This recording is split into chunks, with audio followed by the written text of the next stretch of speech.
Olá, meus queridos! Dia Mundial dos Gatos. Eu não podia deixar de vir aqui falar com vocês a respeito de algumas particularidades entre anestesiar gatos e cães. Por que é importante a gente falar a respeito disso? Porque muita gente acha ainda que sedar, anestesiar um gato é a mesma coisa que anestesiar um cão, só que um cão pequeno. E não é bem assim, tá? Tem um estudo de Brodebelt que acaba mostrando que o risco anestésico relacionado à morte de gatos está 4 vezes maior do que o risco anestésico em cães. E acaba trazendo alguns fatores que acabam aumentando essa chance de morte, de erro durante um protocolo anestésico. O primeiro é o manejo inadequado. Muitos de nós não somos treinados para tratar um gato, para lidar com um gato. E é aquela coisa, a veterinária que acaba não tendo gato em casa ou nunca conviveu com o felino no seu dia a dia, tem um pouco mais de dificuldade em lidar com eles também no consultório e no centro cirúrgico, não seria diferente.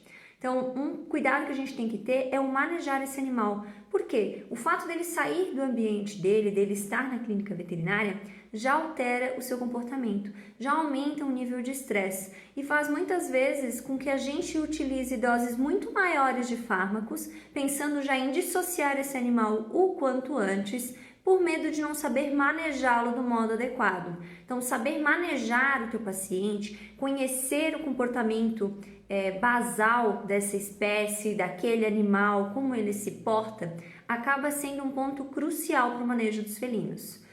Algo que pode auxiliar muito no manejo pré-anestésico, no internamento, na consulta para o exame físico pré-anestésica desse paciente, é a utilização da gabapentina prévia ao consultório, porque já reduz esse estresse e facilita o manejo de animais que são extremamente estressados, que são mais agressivos, que acabam alterando muito o comportamento ao sair de casa. Então, a gente sabendo desses pequenos detalhes, já consegue aumentar a segurança do nosso atendimento e do nosso protocolo, tá? Temos que ter outros cuidados relacionados aos felinos. Como o que, Laís? Metabolização acaba sendo diferente dos fármacos anestésicos entre cão e gato. De um modo geral, os gatos acabam apresentando uma dificuldade, um déficit na segunda fase de metabolização hepática, que seria da conjugação, tá? Isso faz com que a maioria dos fármacos que nós utilizamos tenha uma maior meia-vida plasmática, fique mais tempo circulante. Então, a adequação das doses para essa espécie também é muito importante. Ao contrário do que se pensa também, alguns outros medicamentos acabam não tendo tanta sedação em gatos como em cães, como é o caso da cepromazina. Eles acabam se mostrando um pouco mais resistentes à cepromazina do que os cães no momento da sedação, tá? A dexmedetomidina tem uma sedação muito boa em gatos, a ketamina também tem uma sedação muito boa em gatos, mas a gente não precisa lançar mão desses fármacos para todo gato que aparece pra gente, tá? Nós temos que saber manejá-lo de acordo com a sua particularidade, com a sua personalidade e também sua necessidade no atendimento. Tá? Não precisa sair dissociando qualquer gato que chega para você. Fazer uma MPA pesada para todo gato que vai para cirurgia, tá? O manejo adequado acaba facilitando com que a gente consiga reduzir as doses e adequar o nosso protocolo mediante a necessidade de cada paciente. Eu anotei aqui algumas outras coisas para a gente conversar. Outro ponto que acaba aumentando a taxa de mortalidade é a intubação orotraqueal sendo um pouco mais dificultosa em gatos do que em cães, tá? O acesso acaba sendo um pouco mais diferente, acaba sendo um pouco pior, né? E a gente acaba tendo mais laringoespasmo em gatos do que em cães.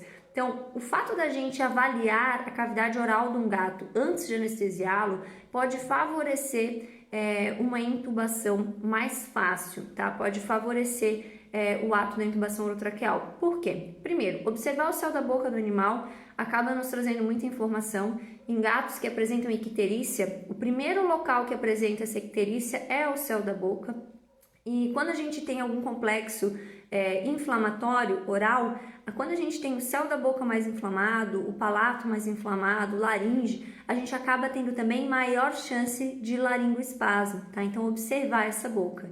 E um terceiro ponto para observação da boca, que é extremamente importante e que eu já passei apuro com isso, acredito que quem está muito tempo na rotina anestésica também já tenha passando, é a anquilose temporomandibular, que pode acontecer em animais que passaram por algum trauma e não têm abertura adequada da mandíbula, tá? Então a articulação temporomandibular ela acaba ficando anquilosada com uma abertura limitada e não tem como você abrir a boca desse paciente no momento da intubação. E muitas vezes o proprietário nem se deu conta disso, porque ele consegue abrir minimamente para se alimentar e tá tudo bem. Então você fazer uma inspeção, um exame clínico adequado desse paciente já auxilia muito.